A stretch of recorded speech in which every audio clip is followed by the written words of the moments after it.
medio de las fiestas parece que no pasa mucho, pero están pasando cosas importantes. Sigue avanzando la transición y hoy le proponemos poner el foco en la cultura, específicamente también en la educación. José Carlos Maía será el próximo ministro de Educación y Cultura y de diversos temas vamos a estar hablando esta noche con él. No será el único tema de esta noche. Más adelante también estaremos hablando de derechos humanos con dos militantes muy importantes que se preguntan y también plantean situaciones importantes para el próximo gobierno. ¿Qué puede pasar en esta materia? Bienvenidas, bienvenidos. Así comienza Lado B. No podemos estar contentos con el estado de la educación uruguaya todavía y eso significa que quedan muchas cosas pendientes. Iniciamos una transformación curricular, creo que hay que profundizarla. Desarrollamos un modelo para la educación media, los Espínola, que tienen muchas fortalezas y que resultan muy atractivos para la población a la que están orientados, que son la gente de menores ingresos, de los primeros 2 quintiles de ingresos en el país. Estamos en un camino de fortalecimiento de la formación docente, pero tenemos que tener claro que la educación de un país, y sobre todo la educación uruguaya, que ha pasado por años de bastante estancamiento y de bastante deterioro, no se resuelve en 5 años.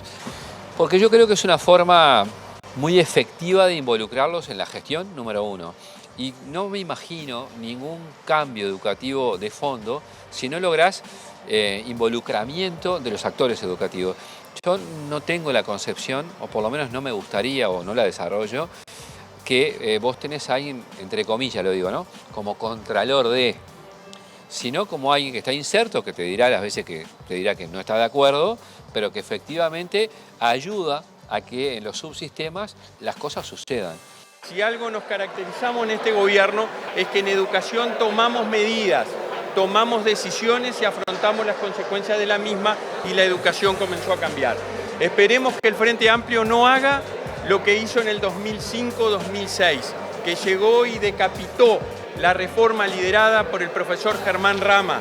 Maía tiene un gran desafío junto con quienes estén en la ANEP, que es no ceder ante las presiones de las corporaciones, que no quiere decir que uno no dialogue. Dialoga siempre, pero no hace lo que el sindicato le dice que tiene que hacer. Ese es el gran desafío que el Frente Amplio tiene para no repetir lo mismo que hizo en el 2005-2006.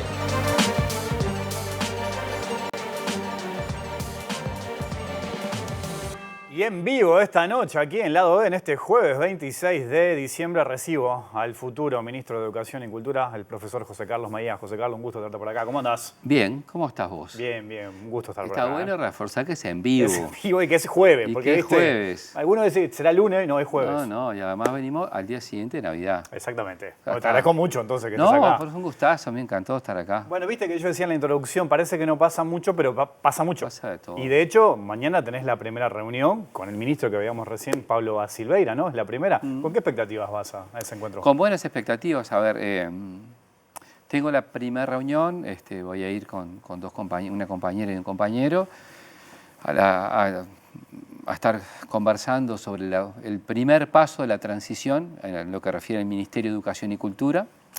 A nosotros nos enviaron alguna información primaria de algunas hojas con algunos títulos que seguramente se tendrán que profundizar desde mañana hasta, bueno, lo que pueda avanzar la transición y hablar de futuro. Básicamente es eso y trabajaré para ese lado. Yo recuerdo haber hablado contigo hace relativamente poco cuando, bueno, se manejaban los nombres y tu nombre estaba presente, acá lo manejábamos en Lado B como futuro ministro, se confirmó. Y recuerdo que en ese momento me decías que, bueno, que era un desafío importante, que te generaba también cierta expectativa. Hoy, ya sabiendo que vas a ser el ministro, ¿cómo lo tomás? ¿Cómo tomás este desafío? Bueno, en primer lugar, con mucho orgullo y agradecimiento por la confianza, ¿no? Si bien yo tengo una vida dedicada a la educación por una cuestión profesional, que confíen en uno, que Yamandú confíe, que el equipo de gobierno confíe en uno, es por un lado una satisfacción y un orgullo. Segundo, también una responsabilidad, claro. Es un ministerio muy importante desde el punto de vista de la orientación de la educación, más allá de sus potestades que son específicas, y bueno, con muchas ganas también, ahora voy a pasar un verano intenso, porque es un verano de... Tengo unas ganas locas de tomar unas vacaciones, pero no voy a poder, porque está celular de por medio y conversaciones lógicas me van a llevar a estar intercambiando. Cuando hablamos de cultura hablamos de un montón de cosas, ni que hablar, no solo de educación, más allá que la educación es muy importante, y esto que decías vos, ¿no? De tu carrera como docente, y pensaba que cuando hablamos de educación, el Frente Amplio puso el foco en la campaña en la primera infancia, además, ¿no? En la pobreza infantil, está conectado con la educación. Pienso en el ausentismo que tenemos en primaria, mirando al liceo, pienso que la mitad de los estudiantes no termina, por ejemplo, el liceo. ¿Cómo se revierte eso? Bueno, primero no se revierte en un gobierno. Sí, lo dije en campaña electoral, lo reitero hoy. O sea, no es algo que vos ahora estés diciendo porque ganaste, bueno, digamos, achicando un par de cambios. No, es así. Yo recién escuchaba tanto en el corte de presentación al ministro da Silveira como al exdirector Robert Silva, que hay una serie de cambios que se han impulsado acá, que bueno, quería ver qué expectativas teníamos. Bueno, a ver, lo primero va a ser evaluar la marcha de esto, y también hay que ver dos cosas, ¿no? Una, el profesor Robert Silva dijo que el Frente había decapitado la reforma de Rama, y en realidad el que bajó la primera guillotina fue él, porque cuando fue secretario general del CODICEN firmó terminar, por ejemplo, con la enseñanza por áreas en secundaria, cosa que no llegó el Frente Amplio a hacer nada con eso. Ya la cortó la administración de Bonilla con la firma de Robert Silva. Y después, yo lo que dije, y lo reitero, llegó muy abierto a la hora de pensar en sí en el programa que nos llevó a ganar la elección, sí en las líneas generales que comprometimos con la población, pero buscando incluir a otros. Esa es la intención de... Después, cuando estemos, digamos, ya en funciones y eso, veremos hasta dónde podemos llegar. Esa es la voluntad. Recuerdo contigo también hace un tiempo te pregunté qué iba a pasar, ¿no? Si tenías este desafío con la transformación educativa que llevaba adelante este gobierno. Me acuerdo que vos me habías dicho, bueno, primero hay que evaluar, ver lo que se hizo, lo que está bien quizás hay que dejarlo, pero incluso me marcaste un plazo de un año, ¿no? Como para revisar. Sí. ¿Seguís pensando lo mismo ahí? Sí, sí.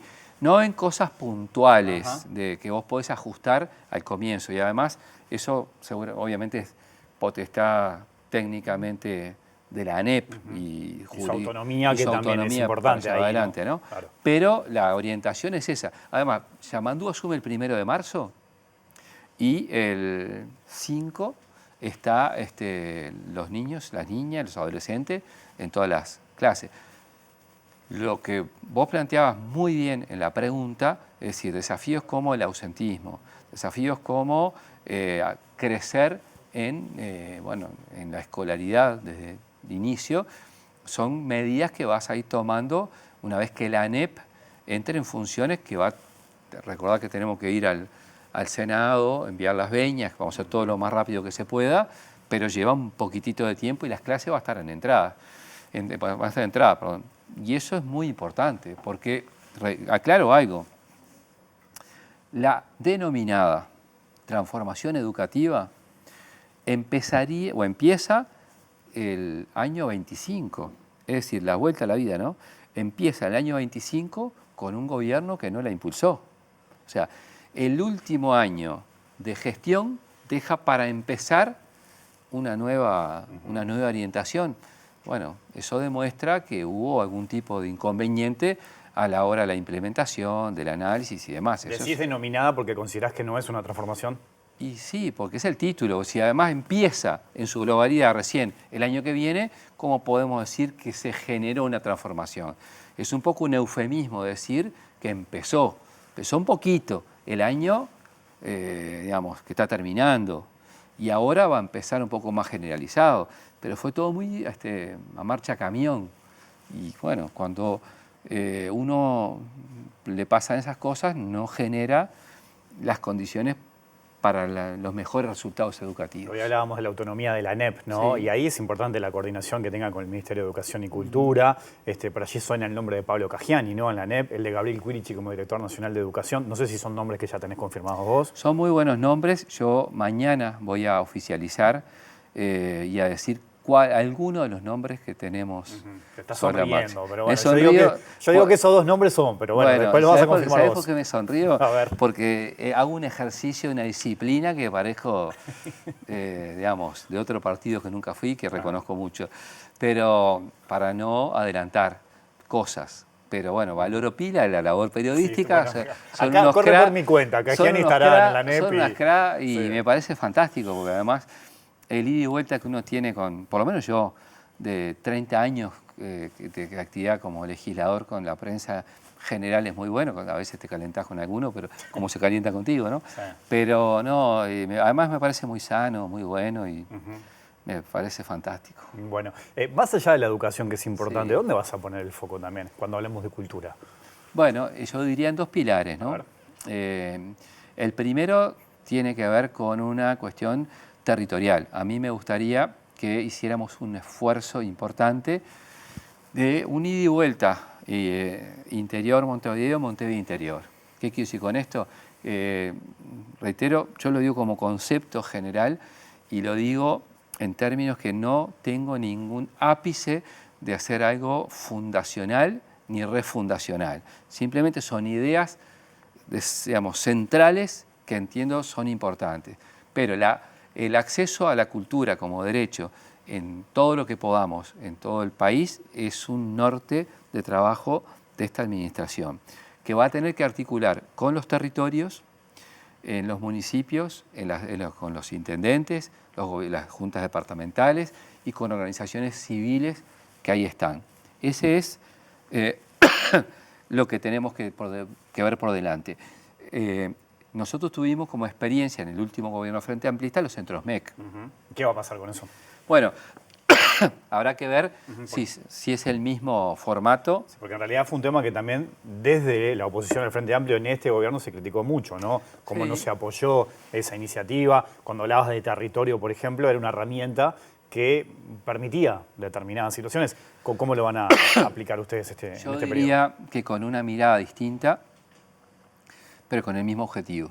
Es decir, me parece que no tenemos por qué replicar la misma experiencia, pues asimilar, distinta, habrá que ver, pero con ese mismo objetivo. Y el segundo aspecto, creo que hay un desafío muy importante en lo que podríamos llamar industrias culturales, general, digamos, el audiovisual, las artes escénicas, obviamente todo lo que suponga,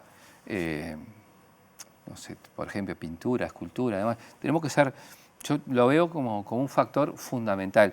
Siempre repito la misma frase de Nelly Goitiño porque me encantó, por aquello de no hay pan sin canto. Bueno, la cultura mueve, es dinamizadora de la economía, tiene muchas complejidades y yo sé que es así, y por lo tanto de su diversidad vamos a tratar de poner los mayores énfasis. Ahora, me imagino más un ministerio articulador en políticas públicas que obviamente va a ser rol clave por una cuestión desde el punto de vista presupuestal. Ahí está la clave de todo, ¿no? El dinero con el que se plata. cuenta, el presupuesto, ¿no? Bueno, es una conversación que tendré con el presidente y con O'Donnell, ¿no? Como corresponde. Pero bueno, no me gusta poner yo las trabas. Hay compromisos desde el punto de vista programático, hay compromisos de líneas programáticas que son muy importantes y de ese lugar lo único y lo más importante que uno puede hacer es comprometer esfuerzo y consistencia con lo que ha propuesto, ¿no?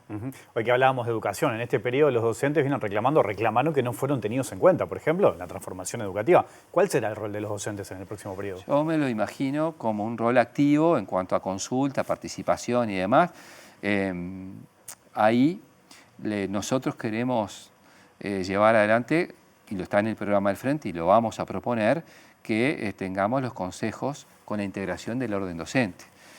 Eso precisa tener aprobación legal, es una ley que devuelva eso.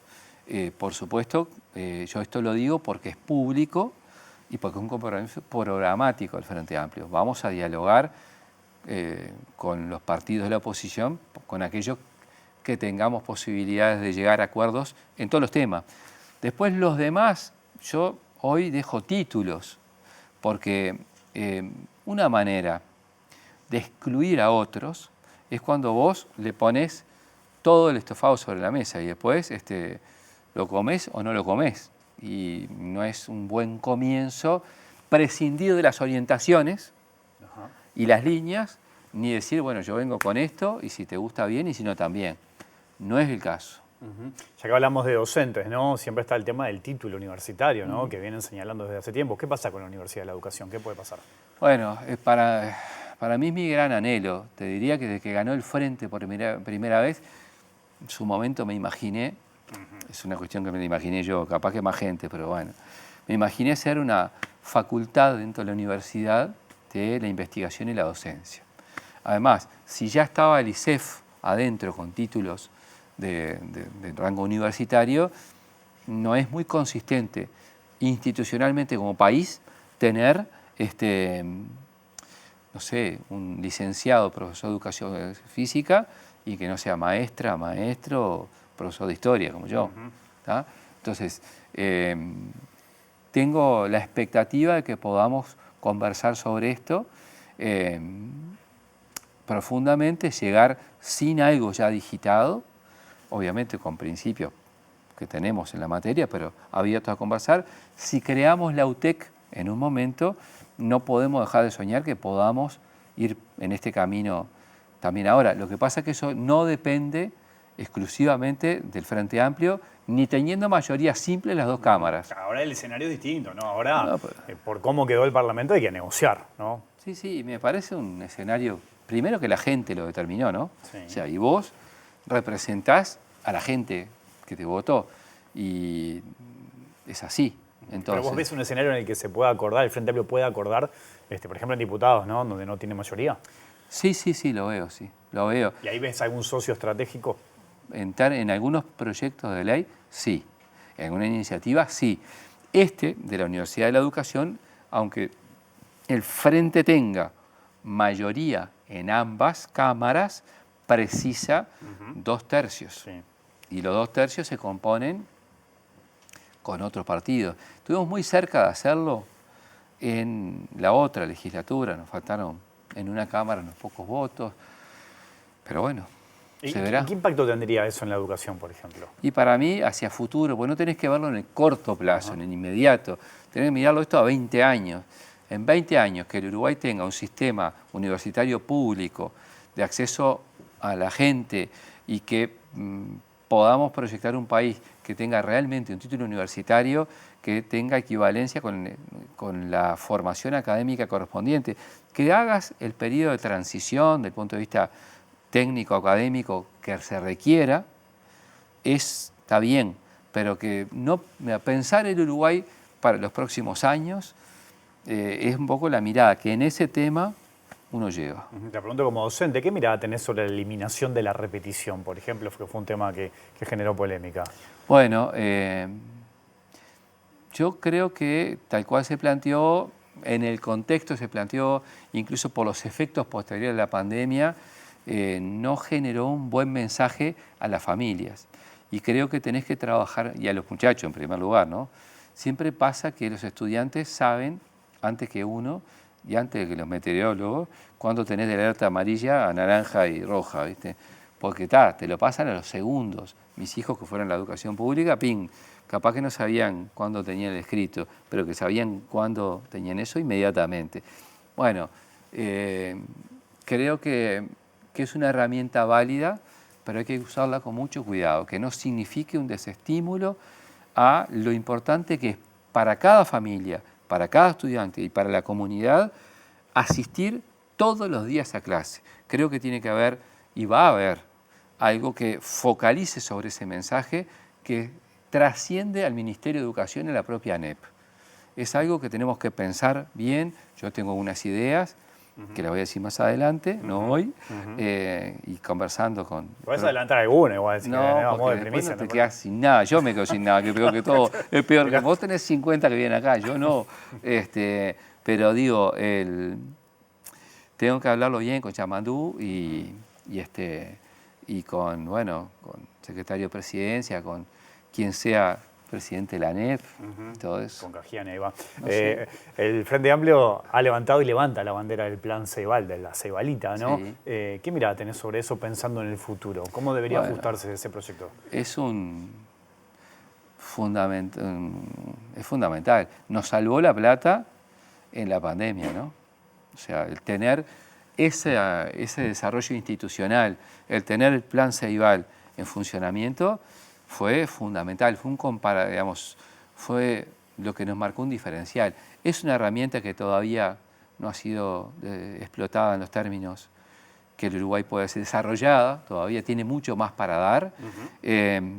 Entiendo que en este periodo de gobierno, en esto, se hicieron cosas y muy bien ahí, porque hay que decirlo, y yo creo que el presidente es bueno, hay que seguir trabajando. Hay memoria institucional y bueno, que hay que trabajar en esa área. Tanto hablamos de las políticas de Estado, ¿pensás que esa es una política de claro. Estado? ¿Que este gobierno lo ha continuado? Sí, sí. Hubo alguna modificación, de hecho, hubo también, modificaciones, ¿no? Pero fueron en la línea general en que venía desarrollada la institución. Yo en eso celebro que haya sido así, en otra lamento, en esta celebro. José Carlos Maía, gracias por tu tiempo y bueno, te espero para los anuncios, eso también, que Pero vas a hacer dentro de aquí poco también. estamos. Gracias. Si no te veo antes de feliz año, antes de termine el año, perdón el furcio, feliz año para vos, para todo el equipo acá y para la gente que es la que nos debemos, ¿no? Gracias, hasta la próxima. Hacemos una pausa, cambiamos de tema, hay más lado B aquí en la pantalla de TV Ciudad.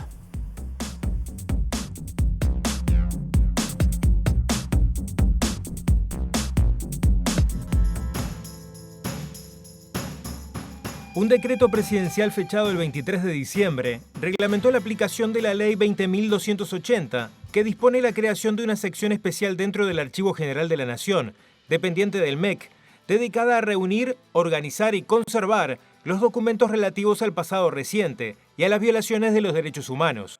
El decreto del Poder Ejecutivo estableció que la sección se denominará Archivo del Pasado Reciente y Violaciones a los Derechos Humanos, y abarcará los documentos del pasado reciente, entendidos como todo testimonio material de un hecho o acto registrado en cualquier tipo de soporte, comprendidos en el período entre el 27 de junio de 1973 y el 28 de febrero de 1985. Para la Asociación de Expresas y Expresos Políticos, CRISOL, las tareas pendientes en materia de derechos humanos y pasado reciente son varias. Por eso entregará un documento en el que se sugiere al gobierno entrante algunas ideas, como el reforzamiento de una institución nacional de derechos humanos en la que las organizaciones sociales cobren mayor protagonismo, para así lograr un contralor más directo de los órganos del Estado. También propondrán la creación de un premio nacional a los derechos humanos y solicitarán al gobierno electo la oficialización del 14 de marzo como el Día de las y los Expresos Políticos.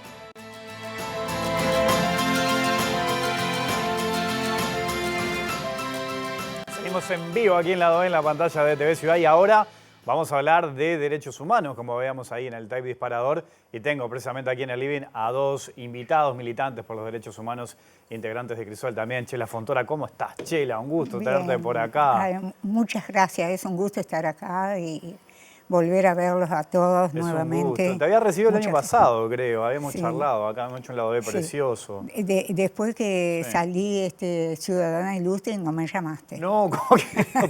Pero eso fue, yo creo que viniste acá y después fuiste Ciudadana Ilustre en realidad, ¿viste? Me parece que un paso acá por lado B va a haber sido muy importante. Eso, sí. Gastón Grisoni, ¿cómo andás? Mucho gusto. ¿Andás bien? A vos también hace un tiempo, que Sí, el año pasado, por acá. También el año pasado. Bueno, una alegría tenerlos por acá. ¿Cómo andan? ¿Bien? Bien. Bueno, ahí veíamos, ¿no? Algunos de los planteos que ustedes están haciendo ya desde hace mucho tiempo incluso, pero ahora, bueno, con el hecho del cambio de gobierno, han hecho y vuelven a hacer, ¿no? Algunos planteos concretos. ¿Por dónde pasan las expectativas ustedes con este cambio de gobierno? ¿Cómo lo ven? A ver, Chela. Bueno, en primer lugar, yo creo que es un gobierno que va a ser amigo. En primer lugar, el compañero Yamandu Orsi, junto a la comisión de los fusilados de Soca y CRISOL, fue el que levantó el memorial de los 5 fusilados, que eran 6, porque una compañera estaba embarazada casi de 6 meses, en Soca. O sea que ahí hay un compromiso en los derechos humanos. Por otro lado, la compañera Carolina Cose fue la que llevó adelante y trabajó con Crisol y con el grupo de compañeras por el Memorial de las Mujeres. Entonces, también es un compromiso. Y yo quiero decir que eso que hicieron el futuro presidente y la futura vicepresidenta es una cosa que tendría que haber hecho el Estado, un reconocimiento del Estado. Si bien la Intendencia es parte del Estado, no es el Estado en su totalidad. En realidad el reconocimiento desde los derechos humanos de las convenciones internacionales sugiere que sea el gobierno quien haga ese reconocimiento, como se hizo para el caso de Macarena Gelman, de la muchacha de Abril, se hizo en el Parlamento. Esto tendría que ser un reconocimiento público, cuestión que no lo hubo. Hasta el día de hoy no lo hubo, y hubo este reconocimiento de parte de la compañera Carolina Cose de hacer el memorial, que yo siempre digo que fuimos rezagadas pero no olvidadas, porque al final salió el memorial para todas las compañeras, fundamentalmente para aquellas que ya no están. Gastón, allí también se plantea fortalecer la Institución Nacional de Derechos Humanos, ¿no? ¿Dónde ponen el foco ustedes allí? Bueno, nosotros valoramos la institución como un gran logro de la sociedad uruguaya para vigilar al Estado, a los funcionarios del Estado en cuanto al cumplimiento de sus obligaciones. Nosotros entendemos que la institución debería tener mayor participación de la sociedad civil, fundamentalmente en lo que tiene que ver con la designación de las autoridades. Entendemos que la actual institucionalidad es abusiva en cuanto le da demasiadas potestades a los parlamentarios a la hora de proponer delegados. Nos parece sensato que sean ellos quienes elijan, pero no deberían ser ellos quienes propusieran los candidatos, y que además las instancias de selección de esos miembros que van a integrar la comisión directiva debería ser más transparente, más pública, con preguntas más a fondo para robustecer el valor de esos integrantes. Por ejemplo, cuando decís más preguntas, ¿qué tipo de preguntas? Y por ejemplo, deberían ser audiencias públicas, donde las organizaciones sociales también podamos hacer preguntas sobre los diferentes aspectos, porque las normas de derechos humanos no son solamente lo que tiene que ver con el pasado reciente. Nosotros somos una organización de gente que está vinculada a la violación a los derechos humanos durante la dictadura, pero entendemos que las normas de derechos humanos son una conquista de la sociedad y hay que promoverlas en todos los sentidos. Y fundamentalmente hay aspectos que son muy urticantes en la realidad uruguaya, que son las violaciones de los derechos humanos, que generalmente siempre ocurren, no solamente en dictadura, y que tienen que ver con los menores detenidos, la gente en los residenciales, aquellos sectores que básicamente ni siquiera saben que tienen derechos. Y sobre todo los abusos policiales, todas esas situaciones que se dan, que son ejemplos más notorios que encontramos en cualquier sociedad. Y bueno, esos aspectos hay que reforzarlos, y la presencia de la sociedad civil pensamos que va a ser muy positiva, al mismo tiempo que la creación de un premio nacional a los derechos humanos que se debería implementar a través de esta propia Institución Nacional de Derechos Humanos para promover las normas en las diferentes facetas y facilitar y promover la organización de la sociedad civil en los diferentes ámbitos, en las diferentes facetas: discapacidad, adultos mayores, gente con diferentes problemas, racismo, toda esa variedad deben ser contempladas y fortalecidas. Cuando hablamos de fortalecer eso, más recursos económicos, además, para poder atender eso. ¿Ustedes esto lo han planteado, lo llevaron a plantear en campaña, incluso con la fórmula hoy presidente electo, vicepresidenta electa? Bueno, nosotros, si bien hemos planteado, oficialmente tendremos una reunión ahora que son presidente y vicepresidente. Con respecto a lo que explicaba el compañero Gastón, nosotros a veces vemos el manoseo que se hace de las instituciones de derechos humanos. Acá nosotros una de las cosas que estamos pidiendo es que hay cosas que tienen que ser vinculantes. que no puede ser, que no sea vinculante cuando, por ejemplo, en el caso nuestro hay 2 informes. Uno de los directores de la institución anterior y otro de los directores de esta institución, con el cambio que son directores que en su mayoría responde al gobierno y que ha hecho el mismo planteo con respeto a las víctimas del terrorismo de Estado, ha ratificado lo que había hecho la institución los directores anteriores, y en cambio hay un manoseo de todos los informes que se han hecho. Por otro lado, la institución no surge porque un día a alguien del gobierno se le ocurrió traerla.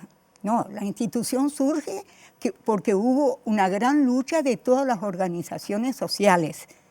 Nosotros luchamos muy fuerte para tener esta institución. ¿Por qué? Porque la institución de derechos humanos se supone que está para proteger el más débil, porque el más rico tiene sus abogados, sus séquitos de abogados, que nosotros vemos desfilar por los juzgados. En cambio, el pobre no tiene nada. Entonces, la denuncia, ¿quién va a denunciar? Denuncia fundamentalmente que no tiene dónde ir con un abogado. En cambio, cuando se hace el informe, ese informe no es vinculante.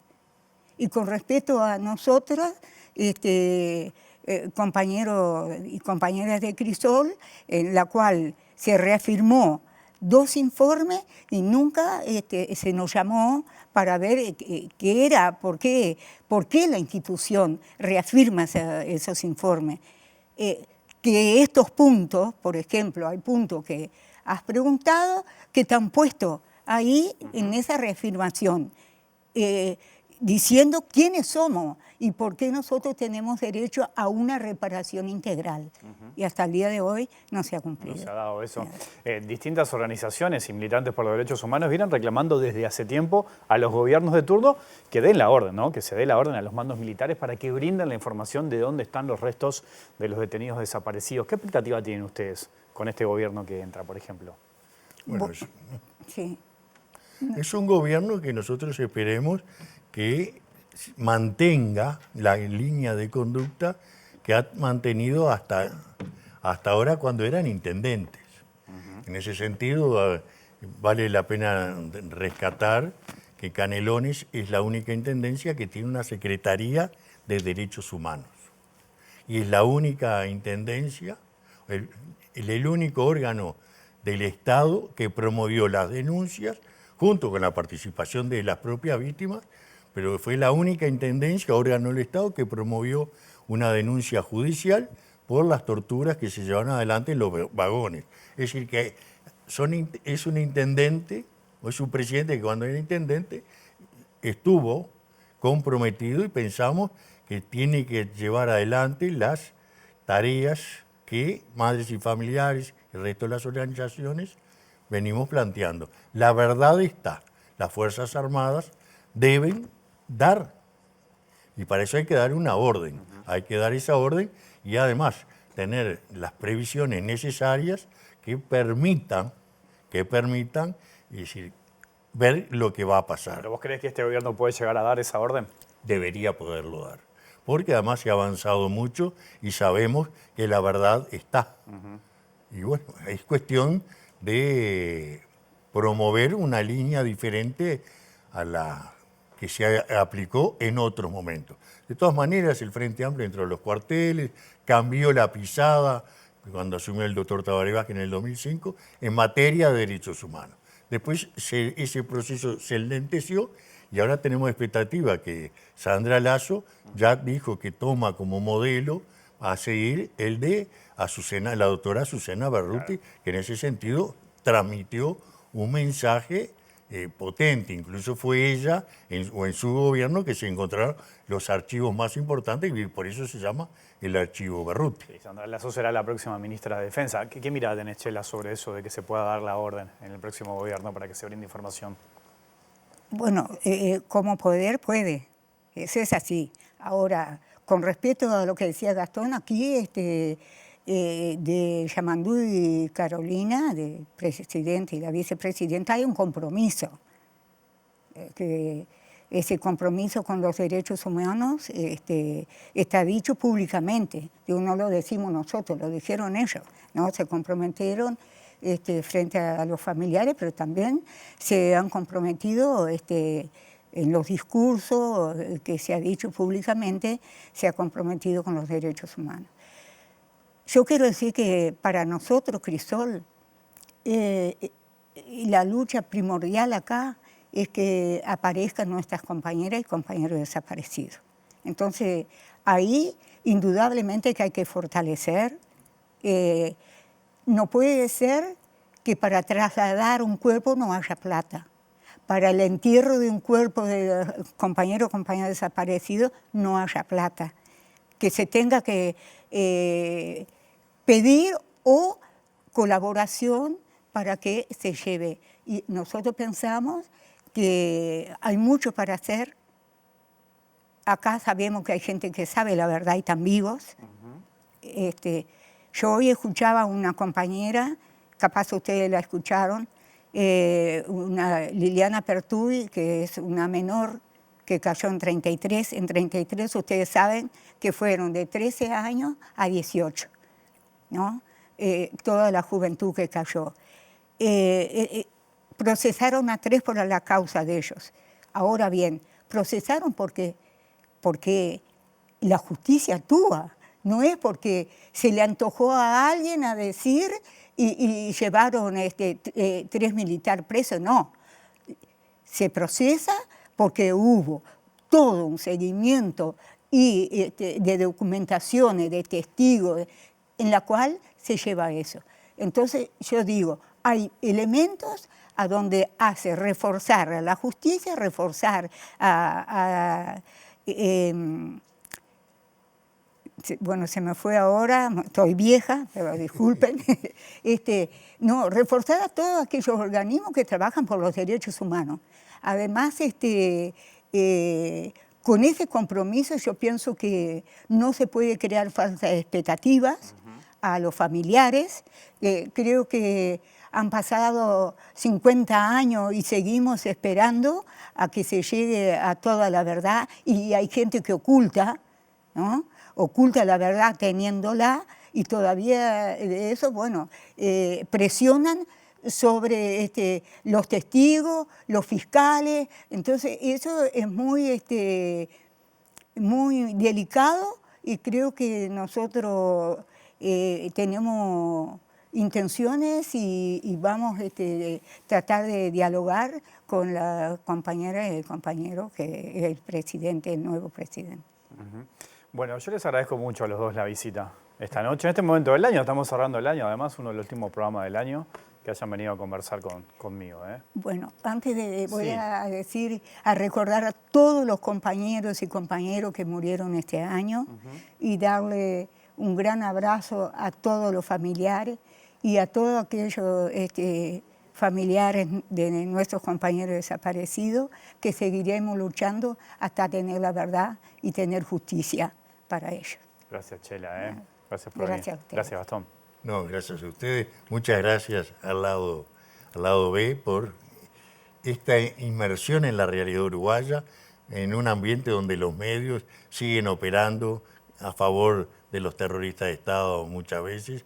Y solo un mensaje: Percivale no ha procesado a nadie. Vivimos en un país democrático donde los que procesan son los jueces. Vivimos en una democracia imperfecta, pero democracia con 3 poderes. Los que procesan son magistrados, han tenido todas las garantías del debido proceso, han podido usar todos los mecanismos de la legítima defensa y tienen abiertas todas las posibilidades que brinda esta democracia que nuestro pueblo ha conquistado. Es eso, nada más. Gracias a los dos. Hasta la próxima. Nos vamos, volvemos mañana a las 20 horas. Que pasen bien. Chau.